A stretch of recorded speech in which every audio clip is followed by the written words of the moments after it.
네, 안녕하세요. 주간 기술 동향의 김성익입니다. 이번 세션에서 다룰 주제는 도커와 쿠버네티스로 살펴보는 컨테이너 기술입니다. 이 세션은 컨테이너 기술의 전반에 대해 얕고 빠르게 훑습니다.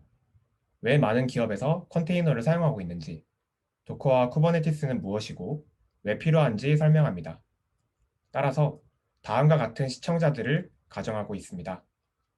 첫째, 컨테이너 기술에 대한 전반적인 시야를 얻고 싶은 사람. 둘째, 토이 프로젝트를 넘어서서 실제 프로덕션 환경에서 배포할 때에는 어떤 것을 고려하는지 알고 싶은 사람. 마지막으로 도커와 쿠버네티스를 들어는 봤지만 무엇인지 모르는 사람입니다. 목차는 크게 다음 세 가지 내용으로 이루어집니다. 첫 번째로 컨테이너 기술이란 무엇이고 왜 필요한가? 두 번째로 컨테이너 플랫폼의 대표격인 도커는 무엇이고 어떻게 사용하는가? 마지막으로 컨테이너 오케스트레이션의 개념과 쿠버네티스의 기능에 대해 살펴봅니다. 먼저 컨테이너 기술의 유래와 필요성에 대해 살펴보도록 하겠습니다. 컨테이너 기술은 가상화 기술에 뿌리를 두고 있습니다. 따라서 가상화 기술은 무엇인지에 대해 먼저 살펴보도록 합시다. 과거에는 하나의 프로그램을 돌리기 위하여 한 대의 물리적 서버를 사용했었습니다. 그러나 하드웨어의 성능의 개선으로 한 대의 서버가 처리할 수 있는 성능이 크게 증가하면서 한 대의 물리적 서버로도 여러 개의 프로그램을 운영할 수 있게 되었습니다. 하나의 물리적 서버에서 여러 개의 프로그램을 띄워야 하는 경우 OS의 종류나 특정 버전에서만 돌아가는 프로그램을 처리하는 것이 문제였습니다. 예를 들어 지금은 잘 사용되지 않지만 액티브엑스 또는 exe 파일 빌드 같은 것은 윈도우에서만 처리가 가능했습니다. 또한 apt 같은 강력한 패키지 매니저들은 데비안 계열의 리눅스에서만 사용이 가능합니다. 이처럼 물리적 서버는 하나인데 서버 위에서 돌아야 하는 프로그램들은 각각 다른 OS 환경을 요구하는 경우가 있었습니다. 이와 반대로 점차 인터넷 서비스의 사용자가 증가하고 다루는 데이터가 많아지면서 폭증한 트래픽의 처리 혹은 빅데이터 처리와 같이 연산이 많이 드는 복잡한 작업도 생겨나게 되었는데요. 이러한 일부의 작업들을 위해 기존에 사용하고 있던 서버 장비를 고성능의 장비로 교체하기에는 비용이 너무 많이 들었습니다. 따라서 기존에 존재하던 평균적인 기능의 여러 대의 물리적 서버로 하나의 프로그램을 처리해야 할 필요성이 생겼습니다. 이러한 문제를 해결하기 위한 기술이 바로 가상화 기술입니다. 가상화 기술은 물리적 하드웨어를 추상화해서 가상의 여러 컴퓨팅 리소스로 쪼개거나 또는 여러 물리적 하드웨어를 하나의 가상 컴퓨터로 묶어주는 기술을 의미합니다. 구글, 네이버, 카카오 같은 대형 IT 회사에서 데이터 센터를 지었다는 소식을 접하신 적이 있으실 텐데요. 이러한 데이터 센터의 내부에는 수많은 물리적 서버가 설치되어 있습니다.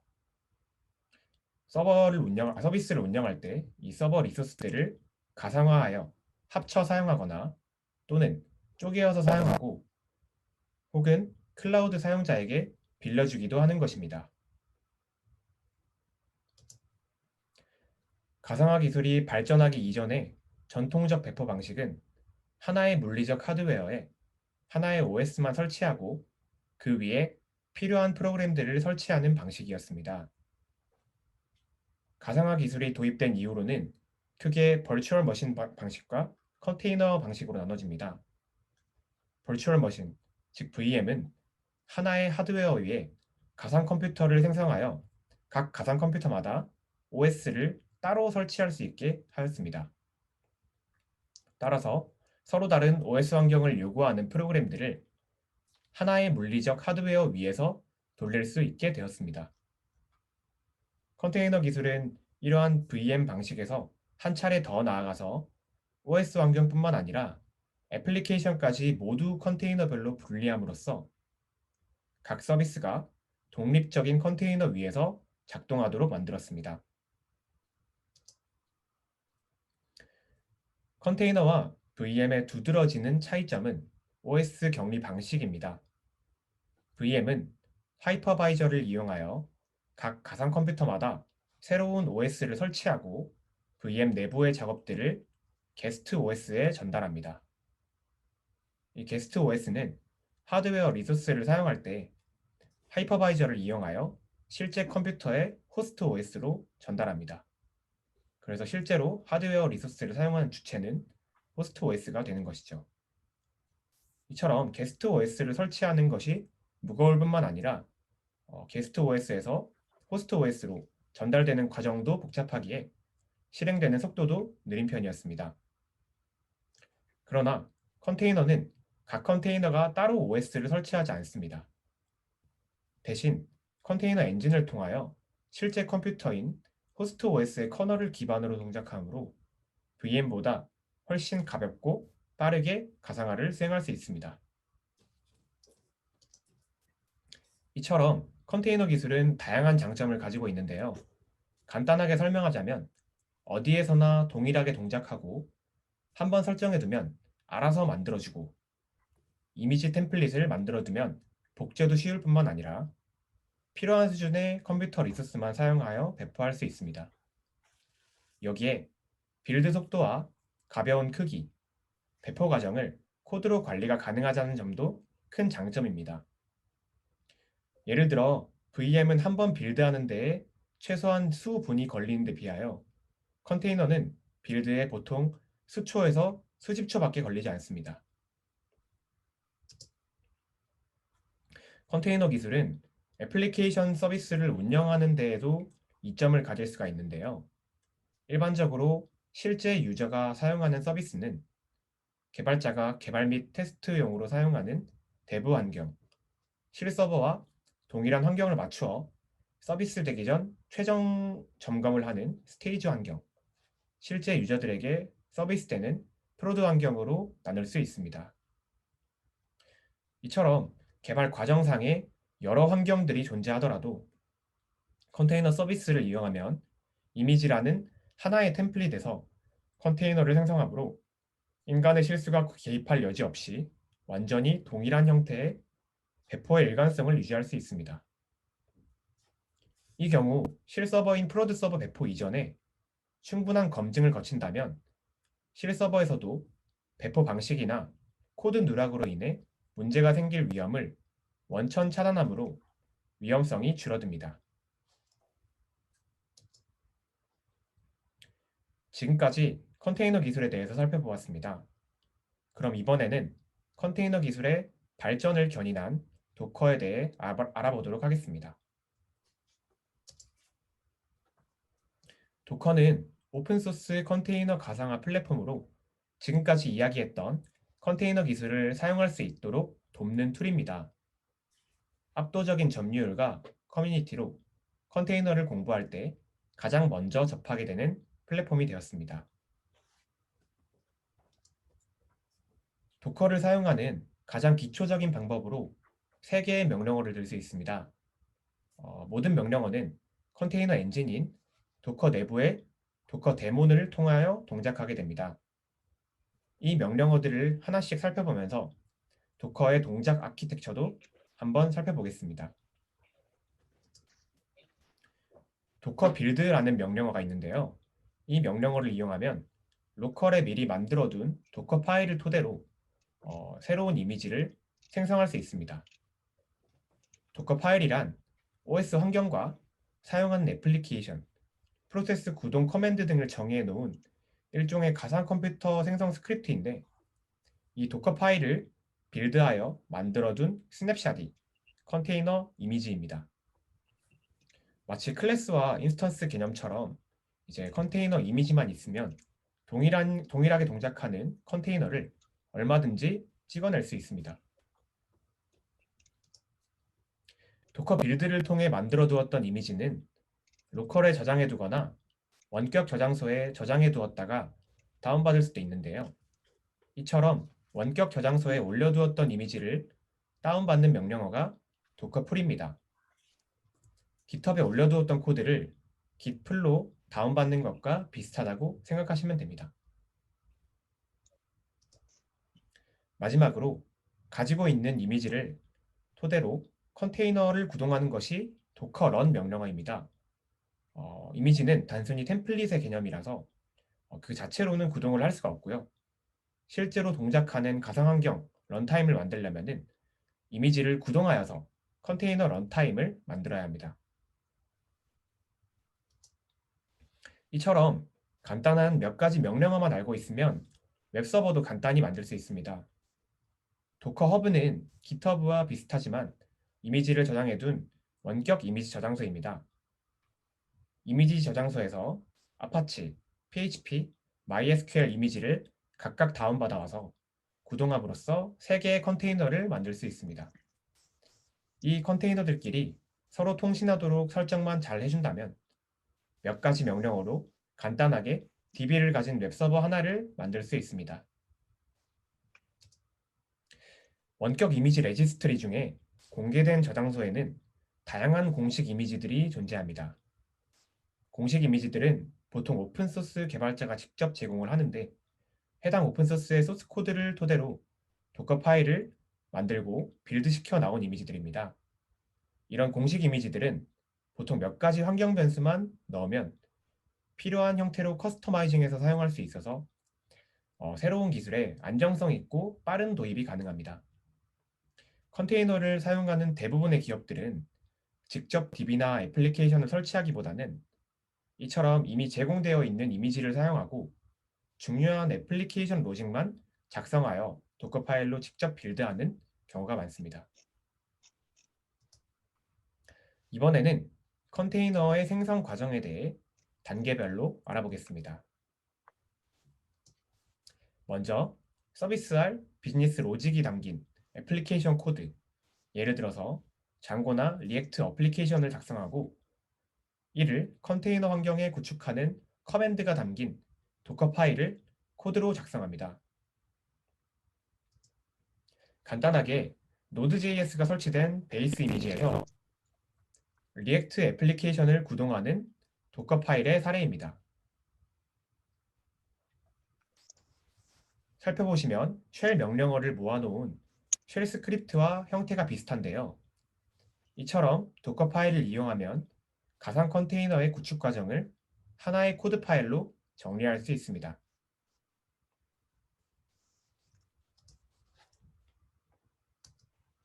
그 다음으로 도커 파일을 빌드하여 이미지를 생성합니다. 빌드된 이미지는 기본적으로 로컬에 저장됩니다. 도커 푸시 명령어를 이용해서 원격 저장소인 이미지 레지스트리에 저장할 수 있고 도커 풀 명령어를 이용해서 다시 로컬로 다운로드 받아 사용할 수 있습니다. 마지막으로 이미지 파일들을 토대로 컨테이너를 생성하고 구동합니다. 다양한 컨테이너를 묶어서 한 번에 구동하고 싶다면 도커에서 지원하는 컴포즈라는 툴을 이용할 수 있습니다. 도커 컴포즈는 특히 웹서버와 DB라던가 프론트엔드와 백엔드와 같이 서로 의존해서 작동하는 여러 애플리케이션들을 한 번에 배포하고 내릴 때에 사용하기 좋은 툴입니다. 도커를 설치했을 시에 별다른 설치 없이도 사용할 수 있고 도커 컴포즈.yamal이라는 파일에 원하는 설정을 간단한 코드로 관리할 수 있어 가독성과 재사용성도 높습니다. 이 이미지는 장고 어플리케이션하고 포스트그리DB를 설치하는 방식인데요. 도커 컴포즈 야멀 파일이 있는 디렉토리의 도커 파일을 토대로 장고 컨테이너를 빌드하는 명령도 적혀 있고요. 이를 포스트그리스 DB와 연결할 수 있게 장고 컨테이너로 환경 변수로 이제 DB 정보들을 전달해주고 있습니다. 지금까지 도커에 대해서 알아보았습니다. 마지막으로 여러 개의 컨테이너를 관리하는 기술인 컨테이너 오케스트레이션과 쿠버네티스에 대해서 알아보겠습니다. 컨테이너 오케스트레이션은 높은 이식성과 재사용성이라는 컨테이너의 특징을 토대로 컨테이너 애플리케이션들을 관리하고 스케일링하고 유지하는 것을 의미합니다. 컨테이너 오케스트레이터는 컨테이너 오케스트레이션을 자동화하여 수행해주는 주체로 수많은 컨테이너를 스케줄링하고 교체하고 무중단 배포하고 증설하는 등의 다양한 기능을 제공합니다. 컨테이너 오케스트레이션은 컨테이너의 활용성을 극대화하는 방식으로 기존의 코스트가 크던 서비스 운영의 대부분을 자동화시키는 데브옵스와 컨테이너 기술의 꽃이라고 할 수 있겠습니다. 컨테이너 오케스트레이션이 없다면 컨테이너로 배포된 서비스를 관리하는 데에 수동 작업들이 많아지게 됩니다. 예를 들어서 24시간 동안 돌아가고 있는 서비스에서 모두가 퇴근한 새벽에 트래픽이 폭증하거나 혹은 장애가 발생한다면 어떻게 해야 할까요? 관리자가 새벽에 일어나 회사로 돌아와야 하거나 혹은 교대 근무를 해야 할 것입니다. 자연스럽게 인프라를 관리하는 인력과 비용이 많이 드는 것입니다. 카카오에서는 2018년 기준으로 16,000대의 컨테이너가 상시 운영되고 있었다고 하고 구글은 8년 전인 2014년 기준으로 주당 20억 개의 컨테이너가 새로 배포되었다고 합니다. 이런 경우에는 컨테이너 오케스트레이션이 없었다면 당연히 운영이 굉장히 벅찰 것입니다. 쿠버네티스는 앞서 설명한 컨테이너 오케스트레이션 엔진이자 프레임워크로 가장 널리 사용되는 기술입니다. 쿠버네티스는 단순히 배포 워크플로우를 자동화하는 것이 아니라 운영 방식을 코드로 미리 정의해 둔 뒤에 띄워두면 자동으로 배포와 운영을 스스로 수행합니다. 특히 쿠버네티스 자체로도 기능이 많지만 플러그인을 추가 설치하여 기능을 더 확장시킬 수 있다는 점이 매력적입니다. 그렇다면 쿠버네티스가 제공하는 기능들에는 어떤 것들이 있을까요? 대표적인 것들을 몇 개 알아보겠습니다. 먼저 자동 복구 기능이 있습니다. 쿠버네티스 또한 쿠버네티스는 세팅해둔 상태에서 장애가 발생하여 특정 컨테이너가 제대로 동작하지 못하면 쿠버네티스 컨트롤러가 이를 감지하고 자동으로 컨테이너를 재생성하고 교체합니다. 즉, 장애가 발생하자마자 복구가 자동으로 이루어지는 것입니다. 또한 로드 밸런싱과 오토 스케일링 기능도 지원합니다. 로드 밸런서 기능을 두면 이에 연결된 여러 대의 컨테이너로 이용자의 요청을 분산시켜서 한 대의 컨테이너가 과도한 처리를 하지 않도록 도와줍니다. 만약 로드 밸런서를 부하를 분산시켰는데도 너무 많다면 주어진 컴퓨팅 리소스 내에서 쿠버네티스가 자동으로 컨테이너를 추가하여 붙임으로써 부하를 더더욱 줄여줍니다. 이를 오토 스케일링이라고 합니다.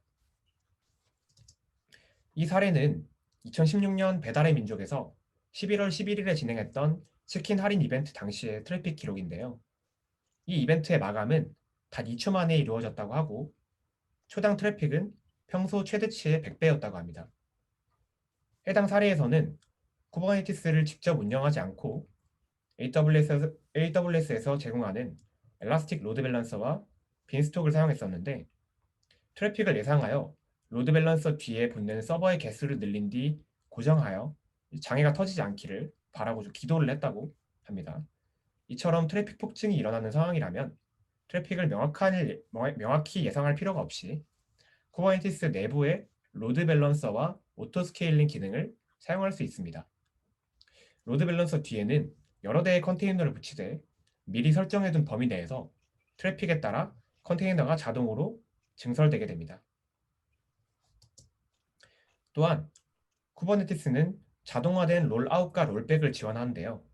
명령어 하나만 입력하면 기존에 운영되고 있던 컨테이너들을 차례로 내리고 새로운 버전의 컨테이너들을 올릴 수 있습니다.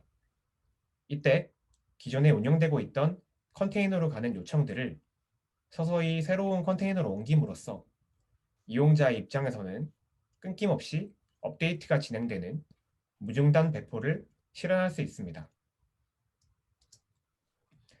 컨테이너 오케스트레이션과 쿠버네티스의 개념에 대해 좀 더 자세히 알고 싶으신 분들은 다음 영상들을 확인해 보시면 좋겠습니다. 멘텍에서 올린 간단한 쿠버네티스의 소개 영상과 테크월드 위드 나나라는 데브옵스 유튜브 채널입니다. 특히 테크월드 위드 나나는 이외에도 유용한 데브옵스 영상들이 많으니 관심 있으신 분들은 구독해 두시는 것을 추천드립니다. 네, 지금까지 도커와 쿠버네티스를 통하여 컨테이너 기술의 전반에 대해 살펴보았습니다. 컨테이너 기술에 대해서 관심이 생기시는 계기가 되셨으면 좋겠습니다. 이상으로 세션을 마치겠습니다. 감사합니다.